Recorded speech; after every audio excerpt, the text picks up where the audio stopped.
fíjese que de cara a la llegada de Rogelio Ramírez de la OA a la Secretaría de Hacienda, pues se ha creado un grupo de trabajo para la transición hacendaria, donde pues se han comenzado a hacer algunas recomendaciones de mediano plazo, pero que son muy importantes para las finanzas públicas. Entre ellas está pues realizar una reforma de gran calado al sistema de pensiones, donde pues se sugiere aglutinar pues en un solo sistema público a toda la seguridad social, sobre todo en lo que se refiere a trabajadores al servicio del Estado, al servicio de las entidades federativas, y esto pues bueno con un costo importante.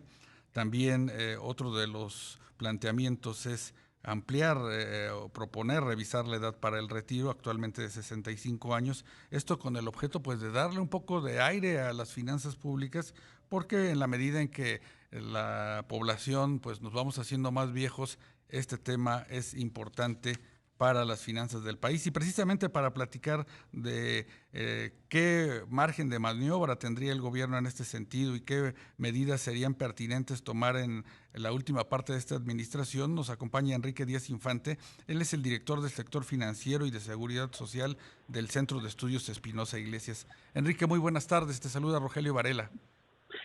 Buenas tardes, Rogelio, qué gusto. Enrique, pues coméntanos cómo ves estos planteamientos de este grupo de trabajo para la transición hacendaria que han, digamos que, fijado su atención en el tema de las pensiones. Fundamentales, Rogelio. Yo te diría que el tema de las pensiones es el tema de finanzas públicas más importante que tenemos que resolver en el país. Eh, yo te diría que si este gobierno realmente quiere hacer historia, debería resolver el mismo. Y en este grupo de transición para la reforma hacendaria se hicieron algunas recomendaciones puntuales y muy positivas en la Sí, dirección correcta. Se habló de subir o sea, mantener la edad de pensión para todos a los 65 años. No se mencionó la edad de cesantía, pero esa también debería de limitarse porque actualmente pues nadie se jubila a los 65 años, casi todo el mundo ejerce el derecho a los 60 años sí. y de obtener su pensión, y eso pues pesa en las finanzas públicas. A ver, una cosa que es fundamental señalar y que se comentó en este grupo, el tamaño del monstruo. El tamaño del monstruo ahorita está costando 5.2% del PIB. Tú me dirás, Rogelio, ¿es mucho o es poco? Bueno, a ver, el sexenio empezamos con 3.4%, y ahorita vamos en 5.2%, casi 2 puntos porcentuales más del PIB es lo que nos cuestan las pensiones. Con fechas, con cifras a 2019, en salud gastábamos 2.6% del PIB, pensiones Sí, 5.2% ya, en, eh, en infraestructura 2.9%, pensiones 5.2%, en educación 3.1% de gasto público y en pensiones 5.2%. Entonces, como ves, estamos cometiendo una injusticia intergeneracional, diezmando la inversión en capital físico y capital humano para pagar pensiones. Entonces, en este grupo de transición se habló de la bola de nieve incremental. Te diría sí. que es un tema calculado con cifras a 2015, habría que actualizarlas con todos los cambios que se ha hecho, pero el actuario, se me olvidó, Francisco Miguel Aguirre, Sí, calculaba el pasivo pensionario en 120% del PIB. O sea, ni el PIB de todo un año nos alcanzaría para pagar las pensiones. Ese tamaño es la bola de nieve. Entonces sí necesitamos hacer unas reformas en los parámetros para subir la edad, además ajustarla conforme al cambio demográfico que estamos teniendo. Somos una sociedad que nos estamos haciendo vieja, y de eso, pues te digo, se habló que hay que subirlo a 65 años. También se habló de que se debe limitar los retiros fáciles de la Afore. La Afore ha funcionado como un seguro de desempleo y sobre todo ahorita en uh-huh. la pandemia, pero tenemos que generar un seguro realmente de desempleo para no desfondar a las pensiones. Se habló de la necesidad de introducir un esquema de obligatorio de aportaciones para todos los empleados y autoempleados, que todo el mundo le meta lana.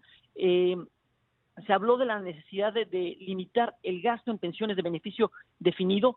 Esto no se dijo, pero si se quiere resolver se tiene que trabajar de la mano con la Suprema Corte de Justicia de la Nación, porque aquí está el tema de derechos adquiridos y luego si se quiere la gente dice, no me puedes mover mis derechos pensionarios porque son derechos adquiridos. No, son expectativas de derecho, pero bueno, lo van a litigar. Entonces se tiene que trabajar con la Suprema Corte. Se insistió también en la necesidad de fomentar la cultura del ahorro voluntario, y esta educación financiera no se dijo, pero eso tendría que venir acompañado de incentivos fiscales para que Claro. todo el mundo ahorrara más lana. Y se habló de resolver el problema de fragmentación, que como tú lo señalabas bien, esto pasa por crear un sistema nacional de pensiones que haga que los sistemas subnacionales de los estados y los universitarios, las universidades de pensiones, se hablen y todo esté coordinado, porque ahorita es un chorro de sistemas de pensiones con beneficios distintos, y esto genera problemas de fragmentación, de desigualdad, de sostenibilidad del sistema de pensiones. Y bueno, pues ya lo que se ve venir es en un futuro los estados, rescátame, federación, porque ya no tengo para pagar las pensiones. Eso Claro. es el gran riesgo. El colapso efectivamente de algunas entidades federativas que pues ya no van a tener dinero en las arcas para cubrir a los pensionados, y también pues una expectativa que se ha creado también en este gobierno en el sentido de pues apoyar con una cantidad adicional a los adultos mayores y pues bueno, como una garantía de seguridad universal. Pues, sí, mira, Rogelio, y está no bien, no excelente lo que le sigue, sensacional, increíble. El problema es a costa de qué.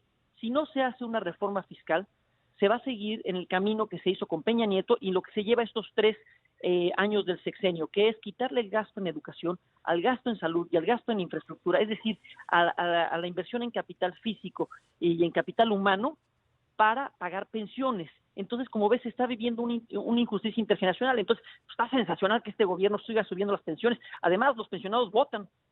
Esos sí Sí. votan, ¿no? Y los niños no votan. Entonces, tiene una racionalidad política entendible lo que hace este gobierno, pero lo que se debe hacer es asumir el costo político de una reforma hacendaria, y en el CEI hemos propuesto, en el Centro de Estudios Espinosa Iglesia, hemos propuesto que se haga una reforma fiscal para establecer un IVA generalizado a alimentos y medicinas, y eso permitiría generar los 2.4% adicionales que se requieren para llegar a un 5% de recursos para fondear un sistema de seguridad social universal que dé salud y pensiones a todos. Las pensiones, 2 salarios mínimos al menos, y una cobertura universal de salud. Eso sí sería una reforma que generaría más equidad propia de un gobierno de izquierda que promueve el valor de la equidad. Lo que estamos haciendo ahorita es desbalancear. No digo que esté mal las reformas, pero si no se hace una reforma sendaria que lo acompañe, todo lo demás va a ser un verdadero problema que vamos a dejar a las generaciones que vienen. Por supuesto. Enrique, ¿y qué tanta posibilidad de interlocución, de que puedan ser escuchados este grupo de trabajo de transición hacendaria, pues de cara a la llegada de Rogelio Ramírez de la O, donde pues también pues espera que pues venga con otras ideas, ¿verdad?, en torno al manejo de las finanzas públicas.